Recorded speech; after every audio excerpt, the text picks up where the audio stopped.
the first video on melody. And the main thing that we're going to cover in this are notes, their intervals, and a template for a major scale. So first of all, the basic component of music is pitch. Is it a high note, la la la la, or a low note, do do do do? And if so, how close are they? The relationship between these pitches, which sometimes we call notes, the relationship between them is what's really important right now. We need to understand that there are half steps that are very close. There's not room for another note in between there. And then that's a half step. And then you have a whole step where there is room for another note in between. Let me show you on the piano. It's very visual on the piano. If you go from an E to an F, there's no black key in between. So from E to F is a half step. And we say that it occurs naturally because you don't have to add a sharp or a flat. Now, if you're on an F to a G, there's a black note in between. So we say that from F to G is a whole step.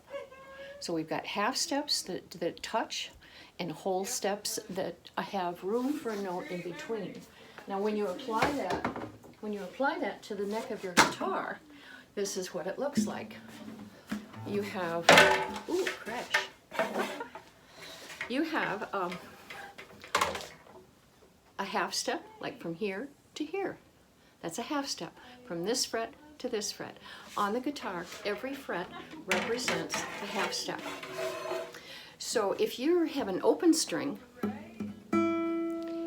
from the open string to the first fret is a half step. And if you wanted a whole step from the open string, you'd have to go to the second fret. Up the neck of your guitar, anytime you have two frets together, it's a half step. If there's room for a note in between, then it's a whole step. I want to show you also on violin, because it's very visual. Again, gives you an idea. I teach many beginning violin players, and I put these tapes so that they know where to put their fingers, because there's no frets on a violin. So if you have your finger on this tape and you go here, you can see there's room for a finger in between. So this is a whole step. If you put this finger to this finger, there is no room. Can't squeeze another one in there, or if you did, it wouldn't sound good. That's a half step, okay? So whole steps and half steps are an important thing to understand when you're starting to learn about notes. Now, whoops. Okay, let's look at the piano keyboard again, because there is a natural scale that is what our ears are used to. It's a Western major scale, and it has a certain sequence of whole steps and half steps, and I call that a template. And down here you can see I've written a template for a major scale. Between the first and the second note, it's a whole step. Between the second and the third note, it's a whole step. But between the third and the fourth step, it's only a half step. And then another whole step, another whole step, another whole step, and between the last two is a half step. And in every scale, the note number 8, 1, 2, 3, 4, 5, 6, 7, 8, bum, bum, is always the same as number 1, but an octave or 8 notes higher. The musical alphabet repeats itself.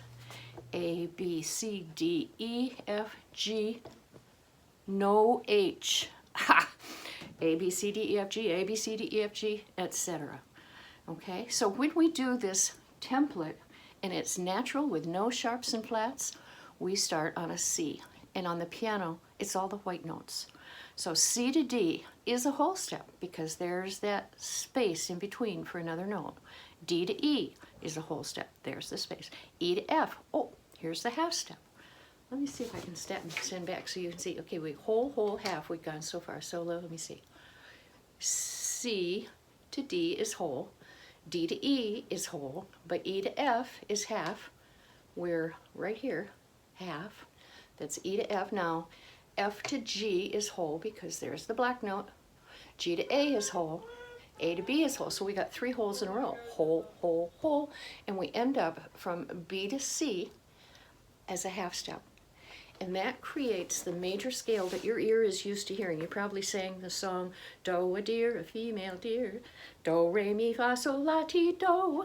That's what we're talking about, a plain old major scale. Much of our music, Christian music, is in a major scale. Is it in major scale? Sometimes it starts on C, but we can start this template on other notes too. And that's when we add the sharps and flats. We'll talk about that next time. I think the one thing that I want to preview for next time is what a sharp does and what a flat does.